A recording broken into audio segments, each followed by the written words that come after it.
Hello everyone, welcome to my channel. Please subscribe and stay tuned by clicking the bell icon. Coronation Street star reflects on overcoming self-destructive tendencies. Happily married, with a wonderful home and a career I love, I feel like a whole new person. But my journey to get here, as a gay man completely open and at peace with myself, was long, arduous, but in many ways, strengthening. From age 6, I realized I was other, though I didn't know what that other was in terms of LGBTQ+. I just knew I was different from the other kids at school. I remember the first time I thought being other was bad was when a boy came over to play and started whacking me with a stick and telling me I was like a girl. It was horrible, and I didn't know why he did that. I can actually laugh about it now, as there is something I have to begrudgingly admit was a little witty about being called femmeries because of my feminine qualities. But back then, the situation felt unbearable, and I became introverted, creating a persona to shield myself from the cruelty. I didn't know my own identity then, and yet others were already trying to both decide it for me and target me for it. At 13 years old, my teacher talked to the class about me when I wasn't at school, and she said that she thought I was gay, and I had feminine qualities. They had a whole class discussion about it. When I came back to school the next day, one of my friends asked me if I was gay because of what the teacher had said. At that point, I had an idea, but I hadn't fully realized yet that I was gay. The bullying that followed made me very good at lying about my sexuality, both to others and myself. From then, as is certainly familiar to others in the LGBTQ+ community growing up without much understanding or positive queer influences, that facade became my ultimate protection. I came to realize much later how damaging it was to push who I really was deep down, replacing it with a person that wasn't me.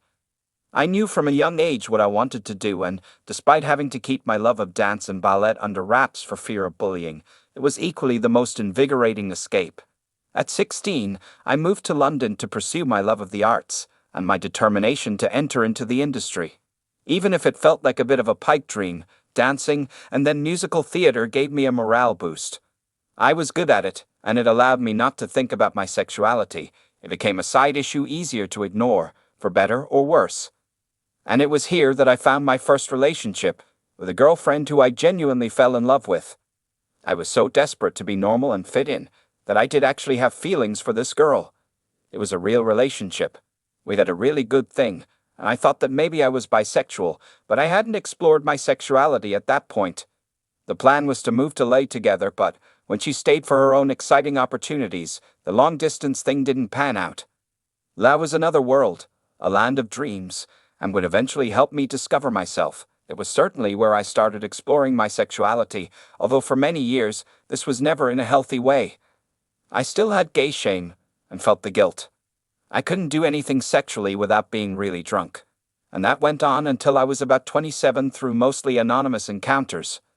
I got to the point where I was miserable. I was driving down Sunset Boulevard one time just crying. Things were going well in my career, but I was so tired of living this lie. There were cracks starting to appear.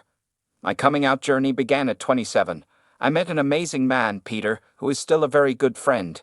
He was my first boyfriend, and he was very comfortable and stable in his sexuality. The first time we hooked up, I couldn't have sober sex, so there were beer cans everywhere, and I was drinking vodka and being an absolute nightmare.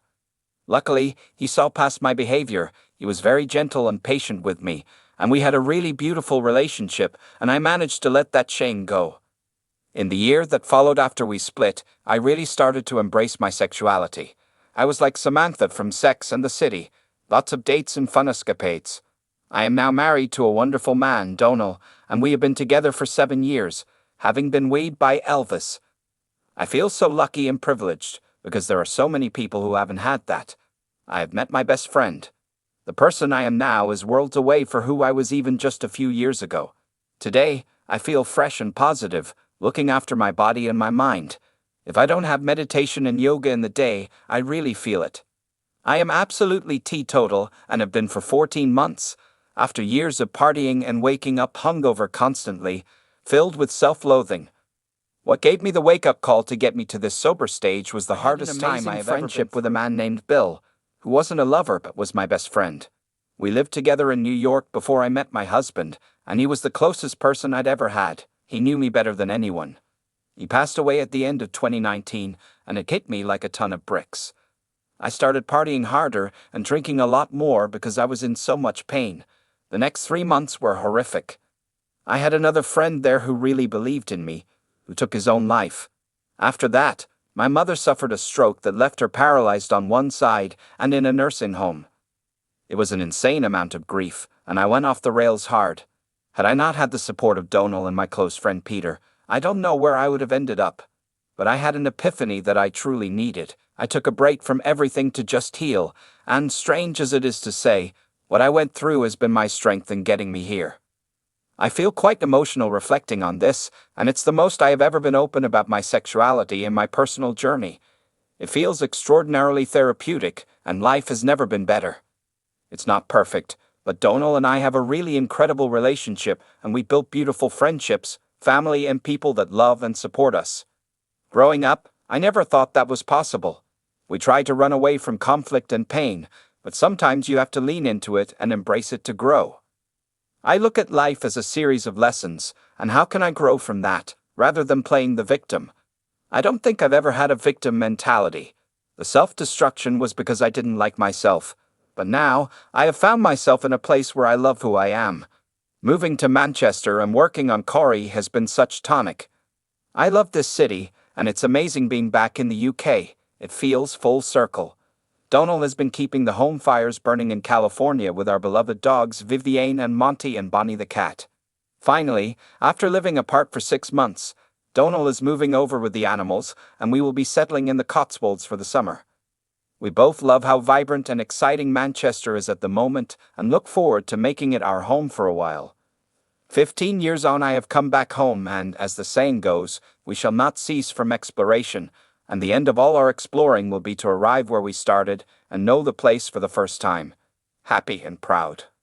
And looking back at my childhood self, I'd say, trust the journey and stick with it. You're going to find amazing friends, lots of loving people and support for who you are. You're going to go through a lot of challenges, but they're going to be the tools you need to thrive. And for anyone who is on that journey right now, and who does feel trapped and like life won't deliver what you deserve, I hope you believe me when I say this. If you like the video, don't forget to like, comment, and share.